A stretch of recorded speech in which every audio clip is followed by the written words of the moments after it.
ঢাকা ও চট্টগ্রামে চলাচলকারী সিএনজি বাস ও মিনিবাসের বর্ধিত নতুন ভাড়া নিয়ে বিবাদে যাত্রী ও বাস হেলপাররা অতিরিক্ত ভাড়া নেয়ার অভিযোগ। মেডিকেলের ভর্তি পরীক্ষা বাতিলের দাবিতে শিক্ষার্থী অভিভাবকদের অবস্থান কর্মসূচি, জলকামান সহ অতিরিক্ত পুলিশ মোতায়েন। জঙ্গিবাদের চ্যালেঞ্জ মোকাবেলায় সব দেশকে একসঙ্গে কাজ করতে হবে। জাতিসংঘ সাধারণ পরিষদের ৭০তম অধিবেশনে ভাষণে প্রধানমন্ত্রী শেখ হাসিনা। চট্টগ্রামে আলোচিত ট্রিপল ও ডাবল মার্ডারের সঙ্গে উগ্রপন্থী জঙ্গি গোষ্ঠী জড়িত ধারণা পুলিশের। ব্যবহার হয়েছে অত্যাধুনিক অস্ত্র ও উচ্চ ক্ষমতা সম্পন্ন বোমা।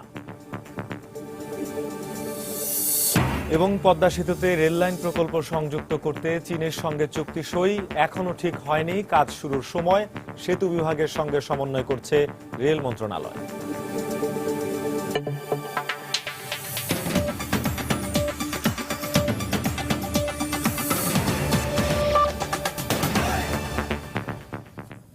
সময় সংবাদের সঙ্গে আছি আমি শেখ জায়েদ। আজ থেকে কার্যকর হয়েছে ঢাকা ও চট্টগ্রাম এলাকায় চলাচলকারী সিএনজি বাস ও মিনিবাসের বর্ধিত নতুন ভাড়া। তবে বিআরটি এর নির্ধারিত ভাড়া না মেনে বিভিন্ন মালিক সমিতির নামে ইচ্ছেমতো ভাড়া নেওয়া হচ্ছে বলে অভিযোগ করেছেন ক্ষুব্ধ যাত্রীরা। তবে বাস চালকরা বলছেন নির্ধারিত হারেই যাত্রীদের কাছ থেকে আদায় করা হচ্ছে ভাড়া। এদিকে বেশি ভাড়া নেওয়া হলে শাস্তিমূলক ব্যবস্থা নেওয়ার কথা জানান বিআরটিএ কর্তৃপক্ষ। মিরপুর থেকে গুলিস্তানের যে ভাড়া, একই ভাড়া নেওয়া হচ্ছে ফার্মগেট এবং শাহবাগে। রাজধানীর এসব বাস স্টপের দূরত্বে কিলোমিটারের পার্থক্য থাকলেও পার্থক্য নেই যাত্রীদের ভাড়ায়। বিভিন্ন মালিক সমিতির চাপিয়ে দেওয়া সর্বোচ্চ ভাড়া গুনতে হচ্ছে যাত্রীদের। বৃহস্পতিবার বিআরটিএর নতুন নির্ধারিত ভাড়া কার্যকরের পর এমন অভিযোগ করেন সাধারণ যাত্রীরা। আমরা আসবো শাহবাগ 10 নম্বর থেকে, আমরা ভাড়া দিব শাহবাগের, আমাদেরকে কেন গুলিস্তানের ভাড়া দিতে হয়? লাস্ট মতিঝিলের ভাড়াও কেটে রাখে তারা। যেখানে বাড়ার কথা 1 টাকা 2 টাকা বাড়ার কথা, সেখানে সব তারা কিভাবে 24 টাকার ভাড়া 29 টাকায় চলে যায়। এখন একটা বাউতা বাইর করে নিছে যে ডাইরেক্ট আপনার 10 নম্বর থেকে উঠবেন, ফার্মগেট নামলো 22 টাকা, ওই কারণ বাজার নামলো 22 টাকা, গুলিস্তান নামলো 22 টাকা। গভর্নমেন্ট থেকে কোনো বিআরটি এর কোনো চার্ট নয়, শুধু মালিক সমিতির একটা ওই ভন্ডামির চার্ট আছে, ওইটা বিভিন্ন রকমের সিগনেচার দেওয়া, অমুক সমিতি। নতুন ভাড়া অনুযায়ী সিএনজি চালিত বাস ও মিনিবাসের প্রতি কিলোমিটারে বড় বাসের ভাড়া হবে 1 টাকা 70 পয়সা এবং মিনিবাসে প্রতি কিলোমিটারে 1 টাকা 60 পয়সা। তবে সর্বনিম্ন ভাড়া আগের মতোই বড় বাসে 7 টাকা এবং মিনিবাসে 5 টাকাই থাকবে। সকাল থেকে নতুন ভাড়ার তালিকা দেখা যায় বাস এবং মিনিবাসগুলোতে। ভাড়া আসলে সরকার কত বাড়াইছে, আমরা তো অন্ধকারে আছি, এরা তো ইচ্ছা মতো ভাড়া নিচ্ছে। আগে হিসাব করলে তো 5 টাকা করে দিচ্ছে, এখন নিচ্ছে তো 15 টাকা 20 টাকা করে নিচ্ছে। 12 টাকা নিবে না 15 টাকা নিবে ওনারা, তাহলে আপনারা উঠেন না গাড়িতে, এমনি বলে আমাদেরকে। যাত্রীদের অভিযোগ অস্বীকার করে বাস চালকরা বলছেন নির্ধারিত হারেই যাত্রীদের কাছ থেকে আদায় করা হচ্ছে ভাড়া।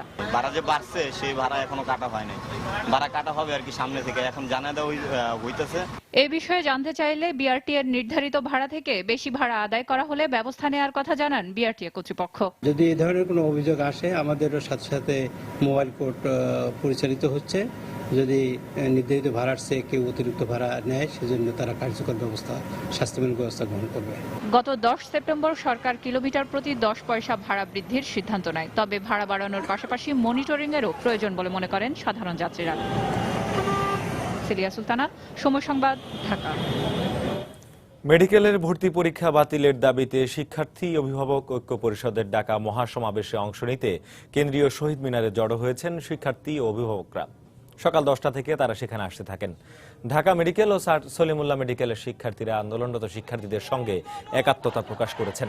এদিকে শহীদ মিনারের চারপাশে জলকামান ও সাঁজোয়া যান সহ অতিরিক্ত পুলিশ মোতায়েন করা হয়েছে। আন্দোলনরত শিক্ষার্থীরা গতকাল এই মহাসমাবেশের ঘোষণা দেয়। একই সঙ্গে তারা দাবি জানিয়ে আসছেন গতকাল শাহবাগ মোড়ে আন্দোলনকারীদের রাস্তা থেকে সরিয়ে দেওয়ার সময় আইন শৃঙ্খলা রক্ষাকারী বাহিনীর সঙ্গে ধস্তাধস্তির ঘটনায় আটক 16 জনের মুক্তি দাবি করছেন তারা।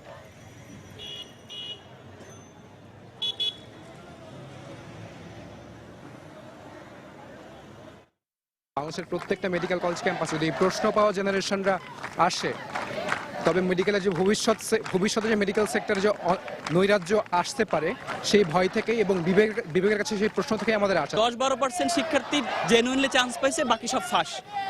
এই যখন অবস্থা, তখন আমি নিজেই প্রফেশনাল একজন সদস্য হতে যাচ্ছি, আমি কেন ঘরে বসে থাকবেন? আমরা শিওর, উনারা কিভাবে সিউরিটি দিচ্ছে যে এই কোশ্চেন আসে নাই? উনার স্ক্রিনশটটা নিয়ে ওখান থেকে স্বাস্থ্য মন্ত্রণালয় থেকে কোশ্চেনটা আনুক, তারপর ওনার মিলাক, তারপরে দেখুক। অনেক খাটাখাটির পরেও সে সিলেক্টেড হয়নি, কেননা প্রশ্ন ফাঁস হয়েছে। আর এই জন্য আমার ভিতরে আমার বাচ্চার আমার অনেক কষ্ট। দর্শক, এই মুহূর্তে কেন্দ্রীয় শহীদ মিনারে সেই অবস্থান কর্মসূচির যেখানে সমাবেশ হওয়ার কথা সেখানে রয়েছেন আমাদের রিপোর্টার ইজাজ সৌমিক। আমরা সেখানকার খবরাখবর জানতে সরাসরি চলে যাচ্ছি তার কাছে। সৌমিক। হ্যাঁ জায়েদ, গতকালকে যে মেডিকেলে ভর্তিচ্ছু যে শিক্ষার্থীরা ছিলেন প্রশ্নপত্র ফাঁসের বিরুদ্ধে আন্দোলন করেছিলেন, তাদের বিকেলের কর্মসূচি, ঘোষিত কর্মসূচি অনুযায়ী আজকে সকাল থেকে শহীদ মিনারে অর্থাৎ সকাল 9টা থেকে শহীদ মিনারের সামনে মেডিকেল ভর্তিচ্ছু শিক্ষার্থীরা কিন্তু জড়ো হয়েছেন এবং তারা প্রশ্নপত্র ফাঁসের বিরুদ্ধে অর্থাৎ যে পরীক্ষাটি হয়েছে সেটি বাতিল করে নতুন পরীক্ষা নেওয়ার দাবিতে কিন্তু তারা আন্দোলন করছেন। জায়েদ, আপনাকে বলে রাখি, সকাল থেকে যে আন্দোলন হয়েছে সেই আন্দোলনে কিন্তু সারা বাংলাদেশের যে শিক্ষার্থীরা রয়েছেন যারা এই ভর্তি পরীক্ষা বাতিলের দাবি জানাচ্ছেন তারা কিন্তু এখানে এসে জড়ো হয়েছেন এবং তারা আন্দোলন করছেন। আপনাকে বলে রাখি যে এছাড়াও ঢাকার বাইরে থেকে এখন পর্যন্ত শিক্ষার্থীরা পথে রয়েছেন, যার দরুন এই শহীদ মিনারের সামনে থেকে যে গণ অবস্থান কর্মসূচি রয়েছে সেই গণ অবস্থান থেকে অর্থাৎ বাকি শিক্ষার্থীরা এসে জড়ো হওয়ার পর এখান থেকে একটি মিছিল সহকারে শাহবাগে যাবেন। শাহবাগে গণ অবস্থান কর্মসূচি পালন করবেন জাতীয় জাদুঘরের সামনে এবং সেখান থেকে নতুন কর্মসূচি দেওয়া হবে। এবং আপনাকে বলে রাখি যে এখানে যে শিক্ষার্থীরা জড়ো হয়েছেন শিক্ষার্থীরা দাবি জানাচ্ছেন যে মেডিকেলের যে ভর্তি পরীক্ষাটি হয়েছে সেখানে ভর্তি পরীক্ষা হওয়ার পরপরই সামাজিক যোগাযোগ মাধ্যমগুলোতে কিন্তু সেই প্রশ্নপত্র যেটা তারা পরীক্ষা দিয়েছেন, যেটা মেডিকেল কর্তৃপক্ষ সেই প্রশ্ন রেখে দেন, কিন্তু পরীক্ষা ফাঁস হয়েছে, পরীক্ষার প্রশ্নপত্র কিন্তু ফাঁস হয়েছে। সামাজিক যোগাযোগ মাধ্যমগুলোতে শিক্ষার্থীরা বলছেন তারা যে পরীক্ষাটি দিয়েছেন হুবহু সেই প্রশ্নই কিন্তু তারা যোগাযোগ মাধ্যমগুলোতে পেয়েছেন এবং এই কারণে তারা বলছেন যে এই যে পরীক্ষাটি হয়েছে সেই পরীক্ষা শতভাগ প্রশ্নপত্র ফাঁস হয়েছে এবং যারা চান্স পেয়েছেন আসলে তারা সেই ফাঁসকৃত প্রশ্ন দিয়েই চান্স পেয়েছেন এবং তারা বলছেন যে এই কারণে এখান থেকে তারা দাবি জানাচ্ছেন যে যেহেতু ডাক্তাররা হচ্ছে খুব সংবেদনশীল একটি পেশা ডাক্তারি, এই কারণে তারা দাবি জানাচ্ছেন যে নতুন করে ভর্তি পরীক্ষা নেওয়া হোক এবং প্রকৃত মেধাবীরাই এখানে চান্স পাক, সুযোগ পাক। তো এখান থেকে আপনাকে জায়েদ আরেকটা বিষয় বলে রাখি যে এই যে ঢাকা মেডিকেল কলেজের শিক্ষার্থীরা এবং স্যার সলিমুল্লাহ মেডিকেল কলেজের শিক্ষার্থীরাও কিন্তু আন্দোলনরত শিক্ষার্থীদের সঙ্গে জড়ো হয়েছেন এবং তাদের সঙ্গে সংহতি জানিয়েছেন এবং একই সঙ্গে এই যে এখানে যে সকল শিক্ষার্থীরা রয়েছে এখানে যে শিক্ষার্থীরা রয়েছে সেই শিক্ষার্থীদের সঙ্গে কিন্তু অভিভাবকরাও রয়েছেন, তারাও তাদের সন্তানদের সঙ্গে রয়েছেন। এছাড়া প্রগতিশীল ছাত্র জোটের ব্যানারে এবং সাম্রাজ্যবাদ বিরোধী ছাত্র জোটের ব্যানারে ছাত্র ইউনিয়ন, ছাত্র ফ্রন্ট থেকে শুরু করে বেশ কয়েকটি বামপন্থী সংগঠনও কিন্তু তাদের সঙ্গে এসে জড়ো হয়েছেন এবং সংহতি জানিয়েছেন। এর বাইরে আপনাকে যদি বলে রাখি যে আইন শৃঙ্খলা পরিস্থিতি, এর বাইরে পুলিশ সহ অন্যান্য আইন শৃঙ্খলা রক্ষাকারী বাহিনীর সদস্যরা কিন্তু তারা বাইরে মোতায়েন রয়েছেন এবং জলকামান সহ অন্যান্য সাজোয়া যান নিয়ে তারা প্রস্তুত রয়েছেন। যে কোনো ধরনের অপ্রীতিকর ঘটনা এড়ানোর জন্য কিন্তু তারা প্রস্তুত রয়েছেন। তো জায়েদ, এই ছিল আমার কাছে সর্বশেষ পরিস্থিতি শহীদ মিনার থেকে। মেডিকেলের ভর্তি পরীক্ষার প্রশ্নপত্র ফাঁসের অভিযোগ ও পুনরায় মেডিকেলে ভর্তি পরীক্ষা নেয়ার দাবিতে সমাবেশে অংশ নিতে কেন্দ্রীয় শহীদ মিনারে জমায়েত হয়েছেন শিক্ষার্থী অভিভাবকরা। আমরা সেখানকার খবরাখবর জানছিলাম রিপোর্টার ইজাজ সৌমিকের কাছ থেকে। আপনারা দেখছেন সময় সংবাদ। সন্ত্রাস ও জঙ্গিবাদকে টেকসই উন্নয়নের প্রধান বাধা উল্লেখ করে প্রধানমন্ত্রী শেখ হাসিনা বলেছেন, জঙ্গিবাদের চ্যালেঞ্জ মোকাবেলায় সব দেশকে একসঙ্গে কাজ করতে হবে। জাতিসংঘ সাধারণ পরিষদের ৭০তম অধিবেশনে দেয়া ভাষণে শেখ হাসিনা বলেন, জলবায়ু পরিবর্তনের হুমকি মোকাবেলা করা না গেলে জাতিসংঘের টেকসই উন্নয়ন প্রচেষ্টা বাস্তবায়ন সম্ভব হবে না। নিউ ইয়র্ক থেকে আমাদের প্রতিনিধি শিহাবুদ্দিন কিস্তুর পাঠানো তথ্য ও ছবি নিয়ে রিপোর্ট। সহস্রাব্দের উন্নয়ন লক্ষ্যমাত্রার পর টেকসই উন্নয়ন লক্ষ্যমাত্রা নির্ধারণ করেছে জাতিসংঘ।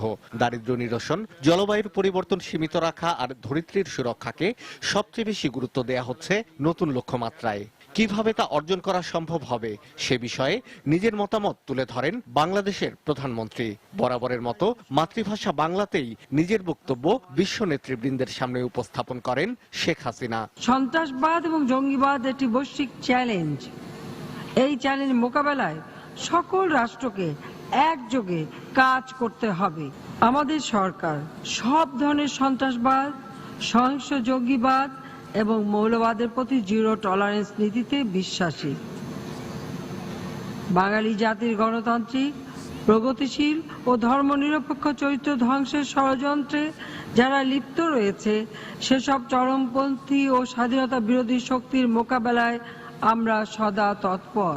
গত দেড় দশকে বাংলাদেশের উন্নয়ন পরিকল্পনার একটি বড় অংশের বাস্তবায়ন হয়েছে জাতিসংঘের সহস্রাব্দ উন্নয়ন লক্ষ্যমাত্রা বা এমডিজিকে কেন্দ্র করে।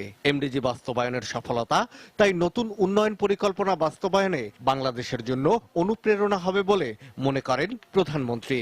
এসডিজিতে যে উচ্চাশা প্রতিফলিত হয়েছে তা বাস্তবায়নে আমাদের সরকারি ও ব্যক্তি খাত সহ অভ্যন্তরীণ এবং আন্তর্জাতিক তহবিলের যোগান অবশ্যই বৃদ্ধি করতে হবে।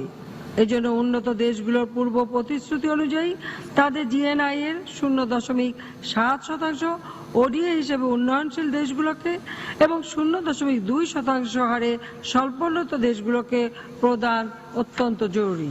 উন্নয়নের নতুন লক্ষ্যমাত্রা বাস্তবায়নে আঞ্চলিক সহযোগিতা বাড়ানো এবং অভিবাসন সম্ভাবনাকে কাজে লাগাতে বিশ্ব নেতাদের প্রতি আহ্বান জানান শেখ হাসিনা। অভিবাসন এবং মানব চলাচল আজ নতুনভাবে ইতিহাস এবং ভৌগোলিক পরিসীমা নির্ধারণে নিয়ামক হয়ে দাঁড়িয়েছে। অভিবাসনের পূর্ণ সম্ভাবনাকে কাজে লাগানোর জন্য রাষ্ট্রসমূহের মধ্যে সহযোগিতা প্রয়োজন। বাংলাদেশের প্রধানমন্ত্রী বলেন, শান্তি আর নিরাপত্তা প্রতিষ্ঠিত না হলে উন্নয়ন টেকসই হয় না। এজন্য প্রয়োজন বিচারহীনতার সংস্কৃতি বন্ধ করা। আর এ লক্ষ্যেই বাংলাদেশে মুক্তিযুদ্ধের সময় যারা মানবতার বিরুদ্ধে অপরাধ করেছে তাদের বিচারের মুখোমুখি করা হয়েছে। শাহ আলী জয়, সময় সংবাদ। বন্দরনগরী চট্টগ্রামের সদরঘাটে ট্রিপল এবং বাইজিদে মাজারে জোড়াখনের ঘটনায় উগ্রপন্থী জঙ্গি সংগঠন জড়িত থাকতে পারে বলে ধারণা করছে পুলিশ।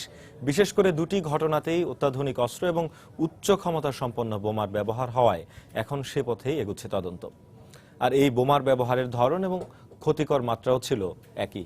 বিস্তারিত জানাচ্ছেন কমল দেব। সাম্প্রতিক বছরগুলোতে চট্টগ্রামের অপরাধ জগতে AK-47, SMG'র মতো বড় কিংবা ভারী অস্ত্রের ব্যবহার নেই বললে চলে। কিন্তু গত 23 সেপ্টেম্বর রাতে নগরীর সদরঘাট এলাকায় র্যাকেট পেনকিজারের ডিলার প্রতিষ্ঠানের টাকা ছিনিয়ে নেওয়ার চেষ্টায় ব্যবহার করা হয়েছে ভারী অস্ত্র AK-22 রাইফেল।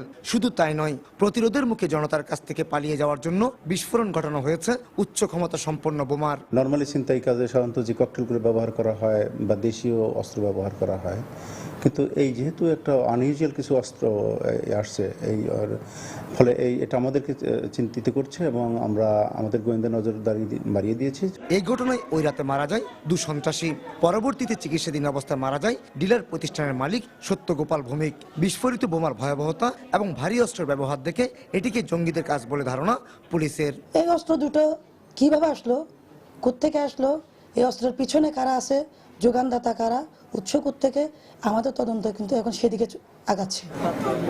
অপরদিকে গত 4 সেপ্টেম্বর দুপুরে নগরীর বাইজিদ এলাকার একটি মাজারে ঢুকে দুজনকে জবাই করে হত্যা করে দুর্বৃত্তরা। হত্যাকাণ্ড শেষে পালিয়ে যাওয়ার সময় জনতার প্রতিরোধের মুখে ব্যবহার করা হয়েছে উচ্চ ক্ষমতা সম্পন্ন বোমা। মাজার নিয়ে একটা জমি জমার সমস্যা ছিল, এই দিক দিয়ে ঘটনা ঘটেছে কিনা এই দিকটা আমরা দেখছি। এর সাথে মাজারে ভক্তরা ছিল, তারা টাকা দিত, এই টাকা নিয়ে কোনো সমস্যা আছে কিনা এই দিকটাও আমরা দেখছি। তার সাথে সাথে যে কোনো জঙ্গি সম্পৃক্ততা আছে কিনা, যে মাজার রিলেটেড কোনো মাজার বিরোধী কোনো গোষ্ঠী এটার সাথে সম্পৃক্ত আছে কিনা এই দিকটা টার্গেট রেখেও আমরা তদন্ত এগিয়ে যাচ্ছি। এই দুটি হত্যাকাণ্ডের ঘটনায় সদরঘাট থানায় 2টি এবং বাইজিদ থানায় 1টি মামলা দায়ের করা হলো। পুলিশ এখন পর্যন্ত কাউকে গ্রেপ্তার করতে পারেনি। কমল দে, সময় সংবাদ, চট্টগ্রাম। সময় সংবাদে আরো থাকছে, নির্দিষ্ট সময়ে উৎপাদন শুরু শাহজালাল সার কারখানায়। পরীক্ষামূলক কার্যক্রম চলবে 2 মাস। নভেম্বরে আনুষ্ঠানিক উদ্বোধন করবেন প্রধানমন্ত্রী। এবং পদ্মায় বিলীন হওয়ার পথে শরীয়তপুরের বিস্তীর্ণ এলাকা, বাড়ছে ভূমিহীনের সংখ্যা। ভাঙন রোধে ব্যবস্থা নেয়ার দাবি।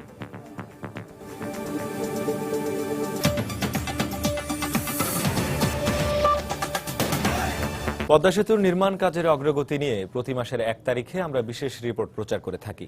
এরই ধারাবাহিকতায় আজ থাকছে সেতুতে রেললাইন প্রকল্প সংযুক্ত করা নিয়ে একটি রিপোর্ট। পদ্মা বহুমুখী সেতুতে রেললাইন প্রকল্প সংযুক্ত করা হলেও কবে নাগাদ কাজ শুরু হবে তা ঠিক হয়নি এখনো। রেল মন্ত্রণালয় বলছে এ বিষয়ে ইতিমধ্যে চীন সরকারের সঙ্গে চুক্তি স্বাক্ষরিত হয়েছে। আগামী 6 মাসের মধ্যে কার্যসূচি ঠিক করা যাবে। এদিকে মূল সেতুর দায়িত্বে থাকা সেতু বিভাগের সঙ্গেও নিয়মিত সমন্বয় করছে রেল মন্ত্রণালয়। এহসান জুয়েলের রিপোর্ট। গত বছরের শেষের দিকে কাজ শুরু হয় বহুল আলোচিত পদ্মা সেতুর। এই সেতুর পাশাপাশি দেশের দক্ষিণাঞ্চলকে রেল সংযোগের আওতায় আনার পরিকল্পনা রয়েছে, যেখানে রাজধানীর কমলাপুর থেকে ছাড়া ট্রেন গ্যান্ডারিয়া হয়ে ৪৪ কিলোমিটার দূরের মুন্সিগঞ্জের মাওয়া পর্যন্ত যাবে। সেইখান থেকে ৬.৫ কিলোমিটার মূল পদ্মা সেতু দিয়ে যাবে অন্য প্রান্ত জাজিরায়, আর জাজিরা থেকে ফরিদপুর ভাঙ্গা পর্যন্ত বসানো হবে ৩১ কিলোমিটার রেল লাইন। এই কাজের দ্বিতীয় ধাপে ভাঙ্গা থেকে নড়াইল হয়ে যশোর পর্যন্ত ৭৯ কিলোমিটার রেল সংযোগ দেওয়া হবে। কমলাপুর থেকে এই গ্যান্ডারিয়া স্টেশন পর্যন্ত ৫ কিলোমিটার লাইন আগে টানা আছে, আর এইখান থেকে টানা হবে বাকি ১৬২ কিলোমিটার লাইন। রেল মন্ত্রণালয় বলছে পদ্মা সেতুর উদ্বোধনের দিনেই রেল সংযোগ দেওয়ার ব্যাপারে আশাবাদী তারা। তবে কাজ কখন শুরু হবে সেটি নির্ধারণ করা যায়নি আজও, কিন্তু হাতে যথেষ্ট সময় আছে আর নির্ধারিত সময়ে কাজ শেষ হবে বলে দাবি রেলমন্ত্রীর। পদ্মা রেল লিঙ্ক নির্মাণের জন্য প্রতিদিন আমরা আস্তে আস্তে সামনের দিকে এগিয়ে যাচ্ছি। আশা করি আগামী কয়েক মাসের মাঝে সমঝোতা শেষ হওয়ার পর, লোন এগ্রিমেন্ট হওয়ার পরেই আশা করি আমরা নির্মাণ কাজ শুরু করতে পারবো। এই কাজের জন্য চীনের সরকারি কোম্পানি চায়না রেলওয়ে গ্রুপ লিমিটেডের সঙ্গে স্বাক্ষর হয়েছে চুক্তি। দুদেশের রেল কর্মকর্তারা এখন চূড়ান্ত করছেন কাজের প্রয়োজনীয় ধাপগুলো। মূল পদ্মা সেতুর দায়িত্বে থাকা সেতু বিভাগের সাথেও চলছে নিয়মিত সমন্বয়। কন্ট্রাক্টটা ফাইনাল হয়ে গেলে চুক্তি হবে, চুক্তি হওয়ার পরে হবে সিসিইএ, তারপরে হবে সিসিজিপি, গভর্নমেন্ট পারচেজ, ডিপিপি একনেক অনুমোদন করবে, তারপর লোন এগ্রিমেন্টের পরে আপনার কন্ট্রাক্ট এফেক্ট হবে এবং কাজ শুরু হবে। আমাদের ইন্টারফেস ইস্যু নামে একটা বড় ইস্যু আছে, এখন চায়না মেজর ব্রিজ কাজ করতেছে এবং অন্য যখন বাংলাদেশ রেলওয়ে যখন আসবে তখন তাদের ঠিকাদাররা কিভাবে ওই ভিতরের কাজগুলো করবে এই বিষয়গুলো নিয়ে আমাদের এখানে বিস্তারিত আলোচনা হয়। প্রথম পর্যায়ে রেলপথ নির্মাণের জন্য ৩৬১ হেক্টর জমি প্রয়োজন হবে। এর মধ্যে কিছু জমি সড়ক ও জনপথ, সেতু কর্তৃপক্ষ এবং সরকারি জলমহল থেকে পাওয়া গেলেও এখনো ২৪৫ হেক্টর জমি অধিগ্রহণ করতে হবে।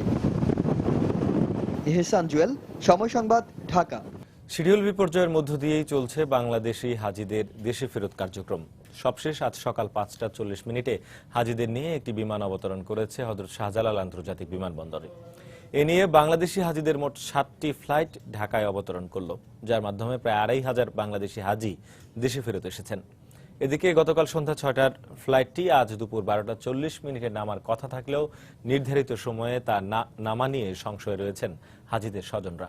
এছাড়াও আজ বিকেল ৪টা ২০ ও রাত ১১টা সহ মোট ৪টি বাংলাদেশ বিমানের ফ্লাইট ও ৩টি সৌদি এয়ারলাইন্সের ফ্লাইট নামার কথা রয়েছে। তবে শিডিউল বিপর্যয় ও বাংলাদেশের বিমানের নানা সমস্যায় হাজিদের দুর্ভোগ পোহাতে হচ্ছে বলে অভিযোগ তাদের। পাশাপাশি তারা ফিরলেও সঠিক সময়ে মালামাল পাওয়া নিয়েও নানা অভিযোগ করেছেন হজ ফেরত যাত্রীরা।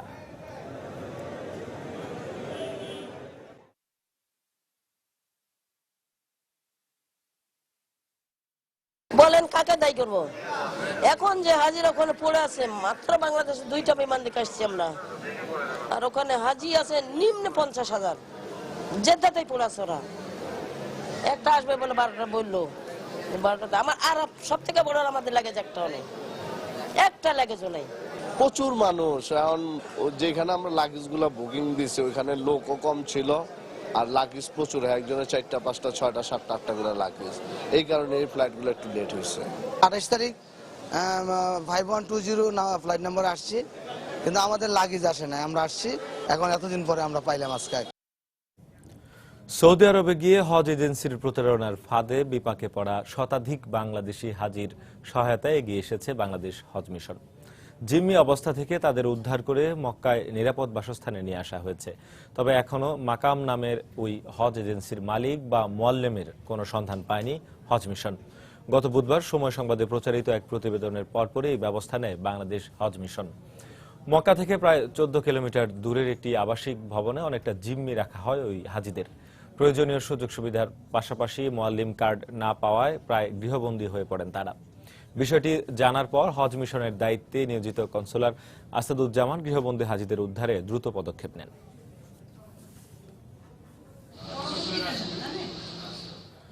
জঙ্গি দমন, দারিদ্র্য বিমোচন আর দেশের উন্নয়নে শেখ হাসিনার সফল ভূমিকার কথা উল্লেখ করে 14 দলের মুখপাত্র মোহাম্মদ নাসিম বলেছেন, যখনই দেশের কোনো অর্জন হয় তখন বিএনপি তাকে সাধুবাদ না জানিয়ে উল্টো সমালোচনা করে বিভ্রান্তি করার চেষ্টা করে। সকালে আওয়ামী লীগের ধানমন্ডি কার্যালয়ে 14 দলের যৌথ সভা শেষে তিনি সাংবাদিকদের এই কথা জানান। শেখ হাসিনা কিভাবে বাংলাদেশ দারিদ্র বিমোচন করেছেন, কিভাবে দেশকে এগিয়ে নিয়ে গেছেন, তথ্য প্রযুক্তির ক্ষেত্রে, স্বাস্থ্য, কৃষি, প্রতিটি ক্ষেত্রে এগিয়ে নিয়ে গেছেন, এবং জঙ্গি দমন কিভাবে তিনি উত্থানকে বন্ধ করেছেন, সন্ত্রাস দমন করেছেন, তা আজকে বিশ্বসভায় বারবার উচ্চারিত হয়েছে, পরিচিত হয়েছেন শেখ হাসিনা, এবং তিনি পুরস্কৃত হয়েছেন আন্তর্জাতিক ক্ষেত্রে, সর্বোচ্চ পুরস্কার পেয়েছেন পরিবেশের ক্ষেত্রে, আইসিটির ক্ষেত্রে। যখন বাঙালি জনগণ অর্জন করে তখনই বিএনপি এই ধরনের একটি সংগঠন এমন কথা বলবে যেটা মানুষের বিভ্রান্তি সৃষ্টি হয়। ওদের কাজই হচ্ছে এইটা। সিলেটে শুরু হয়েছে শিশু রাজন হত্যা মামলার বিচার কাজ। মহানগর দায়রা জজ আদালতে রাজনের বাবা, মা ও মামলার প্রথম তদন্তকারী কর্মকর্তার সাক্ষ্য নেওয়া হচ্ছে। বেলা 11টার দিকে মামলার 13 আসামির মধ্যে 10 জনকে মোহাম্মদ আকবর হোসেন মৃধার আদালতে তোলা হয়। সাক্ষ্য গ্রহণের প্রথম দিনে 38 সাক্ষীর মধ্যে রাজনের বাবা শেখ আজিজুর রহমান, মা লুবনা আক্তার এবং মামলার প্রথম তদন্তকারী কর্মকর্তা পুলিশের বরখাস্তকৃত এসআই আমিনুল ইসলামের সাক্ষ্য গ্রহণ শুরু করেন বিচারক। এই মামলায় আগামী 9 দিন সাক্ষীদের সাক্ষ্য গ্রহণ চলবে। 8 জুলাই নগরীর কুমারগাঁও এলাকায় শিশু রাজনকে পিটিয়ে হত্যা করা হয়। পরে 16 আগস্ট এই মামলার চার্জশিট দেয়া হলে 24 আগস্ট তা গ্রহণ করেন আদালত। এছাড়া এই মামলায় পলাতক 3 আসামির মধ্যে কামরুল ইসলাম সৌদি আরবে আটক রয়েছে। বেতন কাঠামো নিয়ে শিক্ষকদের মন্ত্রিসভার কমিটির ওপর আস্থা রাখার এবং কর্মবিরতি না করে শিক্ষা কার্যক্রম চালিয়ে যাওয়ার আহ্বান জানিয়েছেন শিক্ষামন্ত্রী নুরুল ইসলাম নাহিদ। সকালে শিক্ষা মন্ত্রণালয়ের সমন্বয় সভা শুরুর আগে সাংবাদিকদের তিনি কথা বলেন। এ সময় তিনি আরো বলেন, শিক্ষকদের বেতন বৈষম্যের দ্রুত সমাধান করা হবে। প্রথম, আমাদের দেশে আমাদের সরকারি কর্মকর্তা কর্মচারীদের বেতন বৃদ্ধি পেয়েছে এবং অনেক ক্ষেত্রে শতভাগ বা তারও বেশি আছে। তবে এইসব ক্ষেত্রে আমাদের কিছু শিক্ষকের বিশ্ববিদ্যালয় বা ক্ষেত্রে তাদের প্রশ্ন আছে, সেগুলো নিয়ে আমরা সমাধানের জন্য কাজ করছি এবং সে সমাধান হবে। তাই আমাদের শিক্ষকদের কাছে অনুরোধ, তারা এটা নিয়ে উত্তেজনা করার বা অসন্তুষ্ট থাকার বা উদ্বিগ্ন থাকার কোনো কারণ নেই। এটা সরকার তার সমস্যা সমাধানের চেষ্টা করবে। আমরা শিক্ষা মন্ত্রণালয় অবশ্যই আমাদের শিক্ষকদের স্বার্থ কিভাবে থাকতে পারে সেটার ব্যাপারে আমরা সচেতন আছি। নির্দিষ্ট সময়ে সিলেটের শাহজালাল সার কারখানায় উৎপাদন শুরু হয়েছে। আগামী 2 মাস পরীক্ষামূলকভাবে 5 থেকে 600 মেট্রিক টন ইউরিয়া সার দৈনিক উৎপাদন করা হবে এই কারখানায়। আগামী নভেম্বর মাসে প্রধানমন্ত্রী শেখ হাসিনা কারখানাটির আনুষ্ঠানিক উদ্বোধন করবেন বলে আশা করা হচ্ছে। ফেঞ্চুগঞ্জ থেকে ঘুরে এসে বিস্তারিত জানাচ্ছেন ইকরামুল কবির। ক্যামেরায় ছিলেন দিগেন সিংহ। দৈনিক 1760 মেট্রিক টন এবং বার্ষিক 5,81,000 মেট্রিক টন ইউরিয়া সারের উৎপাদন লক্ষ্যমাত্রা নিয়ে 2012 সালের 24 মার্চ প্রধানমন্ত্রী শেখ হাসিনা শাহজালাল সার কারখানার ভিত্তিপ্রস্তর স্থাপন করেন। চীন সরকারের সহযোগিতায় এই সার কারখানার ব্যয় 6,000 কোটি টাকা ধরা হলেও শেষ পর্যন্ত 4,874 কোটি টাকা ব্যয়ে উৎপাদনে যেতে সক্ষম হয় কারখানা। এতে চীন সরকার যোগান দিয়েছে 3,986 কোটি টাকা, আর সরকারের ব্যয় হয়েছে 888 কোটি টাকা। অত্যাধুনিক এই প্রজেক্ট পৃথিবীর কাতার সহ অন্যান্য দেশে আছে, কিন্তু বাংলাদেশে এটা অত্যাধুনিক এবং অনেক সুন্দর একটি সার কারখানা। এখানে প্রায় 700 শ্রমিক কর্মচারীর কর্মসংস্থান হয়েছে। বন্ধ হয়ে যাওয়া ফেঞ্চুগঞ্জ সার কারখানার অনেক শ্রমিক কর্মচারীর কর্মসংস্থান হয়েছে এখানে। বেকার যুবক ভাইয়েরা আছে, তো সবার কাজ হয়েছে। ফ্যাক্টরি হওয়াতে আমরা এখানে কাজ কর্ম পাইছি, কর্মসংস্থান হয়েছে, সবাই স্যাটিসফাই। সব আনুষ্ঠানিকতা শেষে প্রধানমন্ত্রী এই কারখানার আনুষ্ঠানিক উদ্বোধন করবেন বলে আশা করছেন স্থানীয় সংসদ সদস্য। আগামী 2 মাসের মধ্যে ইনশাল্লাহ মাননীয় প্রধানমন্ত্রী এসে এই শাহজালাল ফার্টিলাইজার ফ্যাক্টরি অফিসিয়ালি উদ্বোধন করবেন। যে যে ত্রুটি বিচ্যুতিগুলো আছে এগুলো এলিমিনেট করার পরে আমরা ফুল লোডে যেতে পারবো। দ্যাট ইজ আমাদের যে টার্গেট 1760 মেট্রিক টন, সেটা অ্যাচিভ করা সম্ভব। সম্পূর্ণ পরিবেশ বান্ধব এই সার কারখানায় বর্জ্যের ট্রিটমেন্ট প্ল্যান্ট সহ আধুনিক সব সুযোগ সুবিধা রয়েছে। স্বাধীনতা উত্তর দেশের সর্ববৃহৎ প্রকল্প এই শাহজালাল সার কারখানা কিছুদিনের মধ্যেই আনুষ্ঠানিক উৎপাদনে যাচ্ছে। এর উৎপাদন শুরু হলে দেশের সারের চাহিদা অনেকাংশে মিটবে বলে আশা করছেন এখানকার প্রকৌশলীরা। ফেঞ্চুগঞ্জের শাহজালাল সার কারখানা থেকে ইকরামুল কবির, সময় সংবাদ, সিলেট। গাজীপুরে বাস ও কাভার্ড ভ্যানের মুখোমুখি সংঘর্ষে 2 জন নিহত হয়েছেন। ভোরে ভোগড়া বাইপাস মোড় এলাকায় এই দুর্ঘটনা ঘটে। পুলিশ জানায়, ইউটার্ন করার সময় বলাকা পরিবহনের একটি বাসের সঙ্গে বিপরীত দিক থেকে আসা একটি কাভার্ড ভ্যানের সংঘর্ষ হয়। এ সময় 2 যানবাহনের মাঝে চাপা পড়ে ঘটনাস্থলেই এক রিকশা চালক সহ 2 জনের মৃত্যু হয়। খবর পেয়ে পুলিশ ঘটনাস্থলে পৌঁছে তাদের লাশ উদ্ধার করে শহীদ তাজউদ্দিন আহমেদ মেডিকেল কলেজ হাসপাতালে পাঠায়। পরে দুর্ঘটনা কবলিত যানবাহন দুটি জব্দ করা হয়। তবে এই ঘটনায় কাউকে আটক করতে পারেনি পুলিশ। ঈদের পর পাইকারি ক্রেতা শূন্য উত্তরাঞ্চলের অন্যতম বড় হাট গাইবান্ধার পলাশবাড়ি চামড়ার হাট। এতে বেকায়দায় পড়েছেন ক্ষুদ্র ব্যবসায়ীরা। এজন্য ট্যানারি মালিকদের সিন্ডিকেটকে দায়ী করেছেন তারা। ব্যবসায়ী নেতাদের আশঙ্কা, ক্ষুদ্র ব্যবসায়ীরা ন্যায্য দাম না পেলে প্রতিবেশী দেশগুলোতে চামড়া চলে যেতে পারে। আরো জানাচ্ছেন হেদায়েতুল ইসলাম বাবু। 400 পশুর চামড়া নিয়ে পঞ্চগড় থেকে গাইবান্ধার পলাশবাড়ি হাটে এসেছেন শহর আলী। ভোর থেকে দুপুর পর্যন্ত অপেক্ষা করেও কোনো ক্রেতা পাননি তিনি। তার মতো ক্রেতার জন্য চামড়া নিয়ে অপেক্ষা করেছেন হাটে আসা শত শত মৌসুমী চামড়া ব্যবসায়ী। স্থানীয় দু একজন ক্রেতা আসলেও কাঙ্ক্ষিত দামের ধারে কাছেও যাচ্ছেন না তারা। ন্যায্য দাম না পাওয়ায় চামড়া নিয়ে বিপর্যয়ের মুখে পড়েন বিক্রেতারা। চামড়া নিয়ে বেচতে পারছি না, এখন নিয়ে গেলে 8,000 টাকা পড়বে, আমি কি করবো, আর কোনো উপায় নেই। ফুট আমার 100-র উপরে পড়ে গেছে লবণ দিয়ে। এখানে বলতেছে 45 থেকে 50 টাকা ফুট কিনবে, আমরা তো কিনতে পারি নাই। এখানে কোনো পার্টি নাই, চামড়াটা ফেরত নিয়ে যাই তো আমাদের আর ডাবল খরচ হয়ে যাচ্ছে আর কি।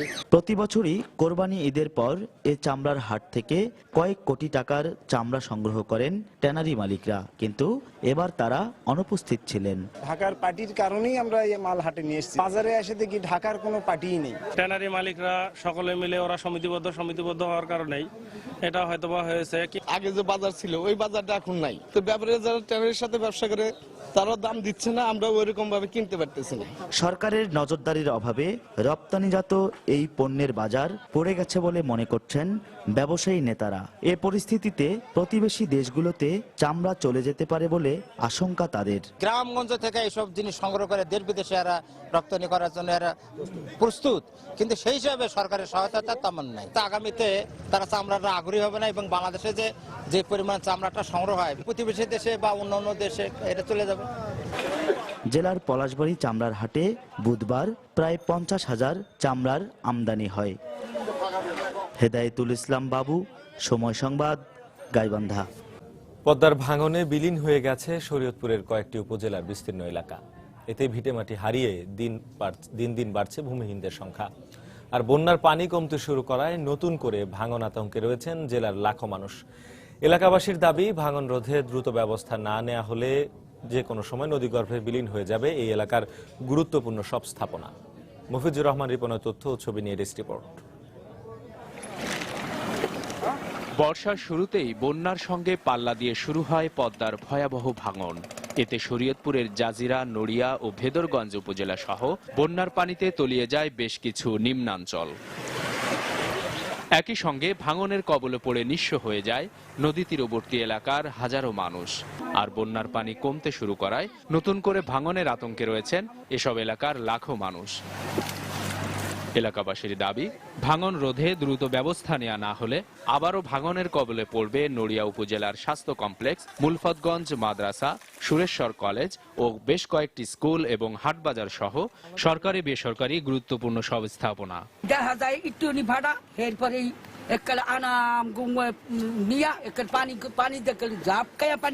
বর্তমানে পানি টান দিছে, এখন আরো বিরাট আকারে ফাটল ধরছে। নদীর পারে খালি দাঁড়ায় কান দিয়ে, এছাড়া আমার কোনো কুলকি নেন না। এদিকে ভাঙন রোধে দ্রুত বাঁধ নির্মাণের দাবি জানিয়েছেন নড়িয়া উপজেলার জনপ্রতিনিধিরা। জরুরি ভিত্তিতে থাকার, চিকিৎসার সুব্যবস্থা করার জন্য আমি সরকারের কাছে আহ্বান জানাই। সরকার যেন অন্ততকে অত্র এলাকা মানুষের দিকে চাই, আল্লাহর দিকে চাই, যেন অন্ততকে বেড়িবাঁধের ব্যবস্থা করে দেয়। অবশ্য ভাঙন রোধে স্থায়ী প্রতিরক্ষা বাঁধ নির্মাণের কথা জানান জেলার পানি উন্নয়ন বোর্ডের এই কর্মকর্তা। বাংলাদেশ পানি উন্নয়ন বোর্ডের কারিগরি কমিটি কর্তৃক মাঠ পর্যায়ে ভাঙন এলাকা পরিদর্শন করেছেন। অনুমোদন পাওয়ার পর স্থায়ী প্রতিরক্ষা কাজ করা হবে। এদিকে বন্যা ও ভাঙন কবলিতদের মাঝে ত্রাণ ও তাদের পুনর্বাসনের আশ্বাস দিয়েছেন জেলা প্রশাসক। বন্যা এবং অধিভাবনের শিকার হয়েছে তাদের তালিকা তৈরি করে তাদেরকে আমরা খাদ্য সহায়তা প্রদানের উদ্যোগ গ্রহণ করেছি। শরীয়তপুরের জাজিরা, নড়িয়া, ভেদরগঞ্জ ও গোসাইরহাট উপজেলার প্রায় 12 কিলোমিটার এলাকা নদীগর্ভে বিলীন হওয়ার আশঙ্কা রয়েছে। সময় সংবাদ, শরীয়তপুর। যখন খুশি তখন যে কোনো জায়গায় একজন শিক্ষার্থী যদি তার ক্লাসরুমের পড়াটা বারবার দেখার সুযোগ পান তবে অনেক মজার হবে ব্যাপারটি। বাংলাদেশের প্রেক্ষাপটে কাল্পনিক মনে হলো এই ধরনের ডিজিটাল শিক্ষা উন্নত বিশ্ব শুরু করেছে গত শতকের মাঝামাঝি থেকেই। তাই বিশ্বের সাথে পাল্লা দিয়ে টিকে থাকা আর সবার জন্য শিক্ষা নিশ্চিত করতে প্রচলিত শিক্ষাক্রমকে সফটওয়্যারের মাধ্যমে ডিজিটাল ক্লাসরুমে রূপান্তর করে চলেছেন দেশের এক তরুণ উদ্যোক্তা। তরুণ সেই উদ্যোক্তার গল্প শোনাবেন শাতিলা শারমিন, ক্যামেরায় ছিলেন খলিলুর রহমান। যদি প্রজার শত্রু হয়ে দাঁড়ায় তাহলে তো বড় চিন্তা। এক সময় খোলা মাঠে, গাছের তলায়, পাঠশালা বা টোলে বহু দূর থেকে গুরুর কাছে হাতে খড়ি নিতে আসতো বিদ্যার্থীরা। কালের বিবর্তনে প্রতিষ্ঠিত হয়েছে বিদ্যালয়। ক্লাসরুমে শিশু কিশোরদের নানা বিষয়ে শিক্ষা দেন একজন শিক্ষকই। তথ্য প্রযুক্তির বিপ্লবের ফলে এ যুগের শিক্ষা এখন সফটওয়্যার ভিত্তিক। উন্নত দেশগুলো বিগত শতকের মাঝামাঝি থেকেই শুরু করেছিল এ ধরনের শিক্ষা কার্যক্রম। বাংলাদেশের তরুণ একজন উদ্যোক্তা ব্যক্তিগত উদ্যোগে শুরু করেছেন সেই সফটওয়্যার ভিত্তিক ডিজিটাল ক্লাসরুম তৈরির কাজ। মোহাম্মদ ইয়াসির তানভীর উচ্চ মাধ্যমিক পর্যায়ের 3টি পাঠ্য বইয়ের পরিচ্ছেদের ক্লাস লেকচার তৈরি করেছেন তিনি। 2 বছর আগে তার প্রতিষ্ঠিত স্কুলে এখন শিক্ষার্থী 3.5 লাখ। এরকম একটা সিস্টেম ক্রিয়েট করব, লাইক হচ্ছে যে এটা বাংলায় হবে, টিউটোরিয়ালটা পড়াশোনাটা বাংলায় হবে, আর সে যখন খুশি তখন সেটাকে প্লে করতে পারবে, লাইক ইউটিউব ভিডিওর মতো। সফটওয়্যার ইঞ্জিনিয়ার হিসেবে কাজ করছিলেন বেশ কিছু মাল্টিন্যাশনাল কোম্পানিতে। নিশ্চিত ভবিষ্যৎ ছেড়ে একাই শুরু করেন স্কুলের কাজ।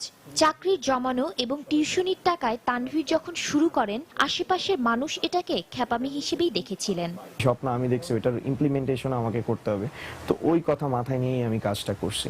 আমি জাস্ট একটা অ্যাটেম্প্ট নিয়েছি, ভালো হলে হবে, খারাপ হলে খারাপ, কিন্তু অ্যাটলিস্ট আমি তো বলতে পারবো আমি ট্রাই করছি।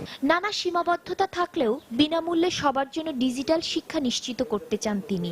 তার সাথে যোগ দিয়েছেন আরো কয়েকজন তরুণ। তখন কেউ ভাইকে হেল্প করতেছিল না, কাজের লোকের অভাব ছিল, তো আমি বললাম যে ভাইকে আমি হেল্প করি। ইফেক্ট যত বেশি ক্রিটিক্যাল আমি ইউজ করব, তখন আমার ইফেক্টের টাইমগুলো বেশি দেওয়া লাগে। ইলেকট্রনিক ডিভাইস, ফিনান্সিয়াল সাপোর্ট, এটাতে একটু প্রবলেম আছে। এটা হবে হলো গিয়ে education.com, লাইক হচ্ছে নেক্সট জেনারেশন অফ এডুকেশন। তরুণদের এই উদ্যোগকে স্বাগত জানালেন তথ্য প্রযুক্তিতে প্রতিষ্ঠিত উদ্যোক্তারা।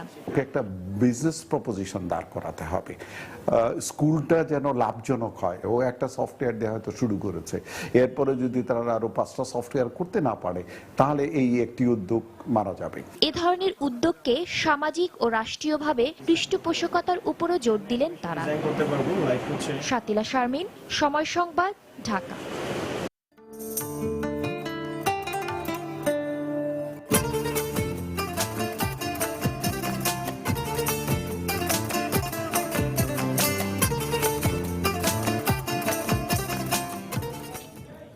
বয়ঃসন্ধিতে থাকা কিশোরীদের স্কুলে আসা যাওয়ার ক্ষেত্রে ইপটিজিং একটি বড় নিরাপত্তা সমস্যা হয়ে দাঁড়িয়েছে। এছাড়া সম্প্রতি দেখা গেছে মোবাইল, ফেসবুক কিংবা SMS এর মাধ্যমেও প্রতিনিয়ত বিভিন্ন বিব্রতকর অবস্থার মুখোমুখি হচ্ছে স্কুলগামী কন্যা শিশুরা। কন্যা শিশুর অধিকার আন্দোলনের সঙ্গে জড়িতরা এই ঘটনায় উদ্বেগ জানিয়েছেন। তাদের মতে কিশোরীদের বয়ঃসন্ধিকালীন নিরাপত্তাহীনতার কারণেই বাড়ছে বাল্যবিবাহের মতো ঘটনা। তাহসিনা জিসির রিপোর্ট। মেয়েদের স্কুল কলেজের সামনে উঠতি বয়সের ছেলেদের আড্ডা, বিভিন্ন অঙ্গভঙ্গির মাধ্যমে আকর্ষণ প্রকাশ বা অপ্রীতিকর মন্তব্য করাকেই বলা হয় ইফটিজিং বা উত্ত্যক্ত করা, যাকে হাইকোর্টের এক রায়ে যৌন হয়রানি হিসেবে চিহ্নিত করা হয়েছে। মানসিক চিকিৎসকদের মতে ইফটিজিং এর কারণে বয়ঃসন্ধির সময়ে এমনিতেই স্কুলগামী কিশোরীরা নিরাপত্তাহীনতার বোধ থেকে মানসিকভাবে দুর্বল থাকে। কয়েকদিন আগে স্কুলের সামনে স্কার্ফ টেনে তারপর ছেলে নিয়ে গেছিল, কতভাবে কত টিচ করে কিছু বলানো থাকে না। হাত ধরে টানাটানি করে, তারপর চোখ টিপ মারে, জামা ধরে টানাটানি করে, বা এরকম টাইপস অনেক সময় ডিস্টার্ব করে থাকে ওরা। কন্যা শিশুর অধিকার আন্দোলনের সঙ্গে জড়িতদের মতে শুধু ইফটিজিং নয়, দেশে প্রযুক্তির সঙ্গে পাল্লা দিয়ে বাড়ছে কিশোরীদের হয়রানি। দ্রুত বিচার আদালতের মাধ্যমে অপরাধীদের শাস্তি দেবার দাবি জানিয়েছেন তারা। সেক্সুয়াল হ্যারাসমেন্টটা কিন্তু আগে ছিল, এখনো চলছে। প্রযুক্তি হয়তো তাদেরকে কিছু মাত্রা বা আঙ্গিকের জায়গাতে মানে অ্যাডভান্স করছে। যাওয়া আসার পথে যে বখাটে ছেলেরা থাকে, তারা বিভিন্ন ধরনের উত্ত্যক্তমূলক কথাবার্তা বলা, সেই জায়গাটাতে শিশু কি করবে সেটা সে জানে না এবং তার সেই ধরনের শক্তিও নাই যে সে তাদের হাত থেকে রেহাই পাবে। দ্রুত বিচার আদালতের মাধ্যমে যদি বিচার করা যায় এবং বিচারগুলো যদি আমরা প্রকাশ করতে পারি এবং এটা যদি প্রতিবেদন আকারে আমরা দেখাতে পারি, তাহলে হয়তো এই হার অনেকটা কমে আসবে। তারা আরো বলেন, বয়ঃসন্ধিকালে স্কুলগামী কিশোরীদের নিরাপত্তাহীনতার কারণেই অভিভাবকেরা আগ্রহী হয়ে ওঠেন তাদের কন্যা শিশুকে বাল্যবিবাহ দিতে। অনেক ক্ষেত্রে দেখা যায় যে মা বাবা নিজেরা যখন আর কোনো উপায় পায় না, সেই তখন শিশুটাকে বিয়ে দিয়ে দেওয়াই মনে করে যে ঠিক হয়ে যাবে, কারণ বিয়ে দিলে আমার আর নিরাপত্তা দিতে হবে না। কিশোরীদের নিরাপদ পথচলা নিশ্চিত করতে প্রতিটি স্কুলে একটি অভিযোগ বাক্স চালু করা উচিত বলেও মনে করেন এই নারী নেত্রীরা। তাহসিনা জেসি, সময় সংবাদ, ঢাকা। দেশের বাইরের খবর। তালেবান জঙ্গিদের কাছ থেকে আফগানিস্তানের উত্তরাঞ্চলীয় কুন্দুজ শহরের কেন্দ্রস্থল পুনর্দখলের দাবি করেছে দেশটির সরকারি বাহিনী। আফগান স্বরাষ্ট্র মন্ত্রণালয়ও এক বিবৃতিতে কুন্দুজ পুনর্দখলের কথা জানিয়েছে। তবে স্থানীয় অধিবাসীরা আন্তর্জাতিক সংবাদ মাধ্যমে বলেছেন, তালেবান এখনও শহরের বেশ কিছু এলাকা দখল করে রেখেছে। 3 দিন আগে তালিবান জঙ্গিরা হামলা চালিয়ে শহরটি দখল করে নেয়। বৃহস্পতিবার সকালে শহরটি দখলে বড়সড় অভিযানে নামে আফগান বাহিনী। সংঘর্ষের মধ্যে ইতিমধ্যে কুন্দুজ ছেড়ে পালিয়ে গেছে হাজার হাজার অধিবাসী। 2001 সালে ক্ষমতাচ্যুত হওয়ার পর কুন্দুজ দখলের ঘটনাকে তালেবানের বড় বিজয় বলে দেখছেন বিশ্লেষকরা।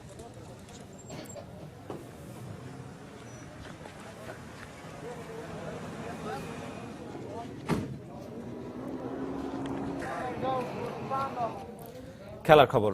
বাংলাদেশের বর্তমান নিরাপত্তা পরিস্থিতি নিয়ন্ত্রণে থাকলেও অস্ট্রেলিয়ান গোয়েন্দা সংস্থার কাছে নেতিবাচক তথ্য থাকার কারণেই হয়তো তারা বাংলাদেশ সফরে আসতে চাইছে না। সেই সঙ্গে বড় ধরনের নিরাপত্তা বলয় ভেঙে নাশকতা করার মতো সামর্থ্য বাংলাদেশের কোনো জঙ্গি সংগঠনের নেই, এমনটাই মন্তব্য এদেশের নিরাপত্তা বিশ্লেষকদের। পাশাপাশি অস্ট্রেলিয়া না এলে তা ভবিষ্যতে আন্তর্জাতিক অঙ্গনে বাংলাদেশের ভাবমূর্তি নষ্ট হবে বলে মনে করেন তারা। আমরা যেটা দেখছি এটা দেখো অলমোস্ট 4 লেভেলের নিরাপত্তা ইস্যুতে বাংলাদেশ সফরে আসতে গড়িমসি করছে ক্রিকেট অস্ট্রেলিয়া। বিশ্বকাপের পর পাকিস্তান, ভারত ও সবশেষ দক্ষিণ আফ্রিকার বাংলাদেশ সফর নির্বিঘ্নে ঘটলেও ক্রিকেট অস্ট্রেলিয়ার হঠাৎ এমন আচরণ বিব্রতকর অবস্থায় ফেলেছে বাংলাদেশ ক্রিকেট বোর্ড বিসিবিকে। এরই মধ্যে অস্ট্রেলিয়ার নিরাপত্তা পর্যবেক্ষক দল বাংলাদেশ সফর করে গেলেও তাদের কাছ থেকে ইতিবাচক সিদ্ধান্ত আসার সম্ভাবনা ধীরে ধীরে ক্ষীণ হয়ে আসছে। তাদের এমন আচরণের পেছনে অস্ট্রেলিয়া সরকারের কাছে থাকা গোয়েন্দা সংস্থার তথ্য এবং বাংলাদেশের নিরাপত্তা পরিস্থিতি নিয়ে তাদের অতিরিক্ত সন্দেহই বড় কারণ বলে মনে করেন এদেশের নিরাপত্তা বিশ্লেষকরা। তারা নিজেদের কত ড্যামেজ করতেছে। পাশাপাশি অস্ট্রেলিয়া দলকে যে ধরনের নিরাপত্তা দেওয়ার প্রতিশ্রুতি দেওয়া হয়েছে তা ভেঙে নাশকতা চালানোর মতো সামর্থ্য কোনো জঙ্গি সংগঠনের নেই বলে মনে করেন তারা। তাদের কাছে ইন্টেলিজেন্স, সেই ইন্টেলিজেন্সকে বাংলাদেশের সাথে শেয়ার করে থেকে না, এটা তো আমাদের জানা নেই।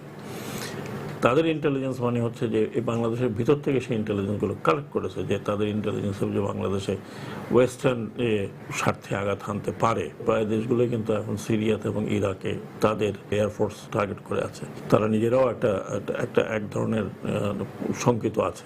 সেই সফরের জন্য যে ধরনের জঙ্গি হুমকি, এরকম কোনো অস্তিত্ব বাংলাদেশে আছে কিনা, যেটাকে আমরা বলি যে সুরক্ষিত, নিরাপত্তায় সুরক্ষিত কোনো লক্ষ্যবস্তুকে আঘাত হানার মতো সক্ষমতা বাংলাদেশে ছড়িয়ে ছিটিয়ে থাকা 2-1টা জঙ্গি থাকতে পারে, তাদেরকে সেই সক্ষমতা আছে কিনা আমি বলবো নাই। সেই সঙ্গে সাম্প্রতিক সময়ে এদেশে ঘটে যাওয়া অপ্রীতিকর কিছু ঘটনা ভবিষ্যতেও আন্তর্জাতিক ক্রীড়াঙ্গনে বাংলাদেশের ভাবমূর্তি ক্ষুণ্ণ করবে বলে মতামত তাদের। এই বিচ্ছিন্ন যে সব লোকগুলো কাজ করছে, সেটির অস্তিত্ব নেই বললে সেটি ভুল হবে, আছে, কিন্তু সেটি হচ্ছে মাথাচাড়া দিয়ে উঠতে পারছে না আমাদের এই যে জঙ্গি বিরোধী যে সক্ষমতা, সেটির কারণে। ধরে নিচ্ছি যে অস্ট্রেলিয়া একটা নেগেটিভ ডিসিশন নিল, তাহলে এটার এফেক্ট তো পড়বেই ভবিষ্যতে।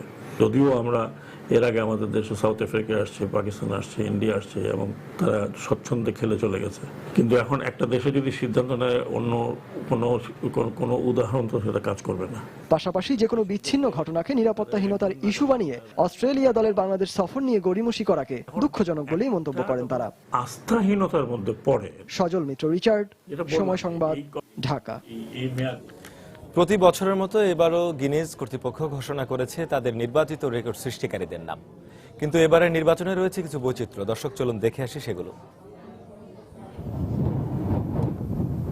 এই ষাঁড়টি 2016 সালের গিনেস রেকর্ডধারী প্রাণী। অবাক হওয়ার কিছু নেই, সে রেকর্ড করেছে সবচেয়ে বড় শিংয়ের মালিক হিসেবে। 2016 সালের প্রকাশিতব্য গিনেস বইয়ের জন্য ইতোমধ্যে রেকর্ডধারীদের নাম জানিয়েছে গিনেস কর্তৃপক্ষ। অদ্ভুত সব রেকর্ড আর রেকর্ডধারী রয়েছেন সে তালিকায়। যেমন জাপানি কুকুর ছানাটি গোলপোস্টের সামনে সর্বোচ্চ বল ধরার রেকর্ড করেছে। সবচেয়ে বড় কাউবয় বুট তৈরির রেকর্ড করেছেন যুক্তরাষ্ট্রের শিল্পী বব ওয়েড। হাসি মুখে বললেন, সবাইকে অবাক করে দিতে পেরে তিনি দারুণ আনন্দিত। লোকজন এটার একদম কাছে গিয়ে না দাঁড়ালে বুঝতেই পারে না এটা কত বড়, তারপর কাছে এসে একেবারে তাজ্জব বনে যায়। কচ্ছপকে তো আমরা চিরকালই ধীরগতির প্রাণী হিসেবে জেনে এসেছি, কিন্তু তার গতি নিয়েও গিনেস কর্তারা কৌতূহল দেখাতে ছাড়েননি। এবার সবচেয়ে দ্রুতগামী কচ্ছপ হিসেবে গিনেস রেকর্ডের মালিক হয়েছে ব্রিটেনের কচ্ছপ বার্টি। তার মালিক জানালেন, বার্টি এক বিস্ময়কর কচ্ছপ, আর 10টা কচ্ছপের থেকে একদমই অন্যরকম। অনেকেই তার গতি নিয়ে কথা বলতো, আমরা বিশ্বাস করতাম না, পরে দেখা গেল তাদের কথাই ঠিক। আমি ভীষণ আনন্দিত সে রেকর্ড গড়াতে। সবচেয়ে বড় কলম তৈরির রেকর্ড করেছেন ভারতের হায়দ্রাবাদের কয়েকজন অধিবাসী। সেই কলম দিয়ে রীতিমতো ছবি এঁকেও দেখান তারা। আর খরম পায়ে দৌড়ে সবচেয়ে বেশি পথ পেরোনোর রেকর্ডের মালিক হয়েছেন আদ্রে অর্টলফ। তবে সে দৌড়ের অনুভূতি যে খুব সুখকর হয়নি তা দৌড়বিদের চেহারা দেখেই বোঝা যায়। রঞ্জন শুভ্র, সময় সংবাদ। এ পর্যায়ে শীর্ষ সংবাদ জানিয়ে দিচ্ছি আরেকবার। ঢাকা ও চট্টগ্রামে চলাচলকারী সিএনজি বাস ও মিনি বাসের বর্ধিত নতুন ভাড়া নিয়ে বিবাদে যাত্রী ও বাস হেলপাররা। অতিরিক্ত ভাড়া নেওয়ার অভিযোগ। মেডিকেলের ভর্তি পরীক্ষা বাতিলের দাবিতে শিক্ষার্থী অভিভাবকদের মহাসমাবেশ, জলকামান সহ অতিরিক্ত পুলিশ মোতায়েন। জঙ্গিবাদের চ্যালেঞ্জ মোকাবেলায় সব দেশকে একসঙ্গে কাজ করতে হবে। জাতিসংঘ সাধারণ পরিষদের ৭০তম অধিবেশনে ভাষণে প্রধানমন্ত্রী শেখ হাসিনা।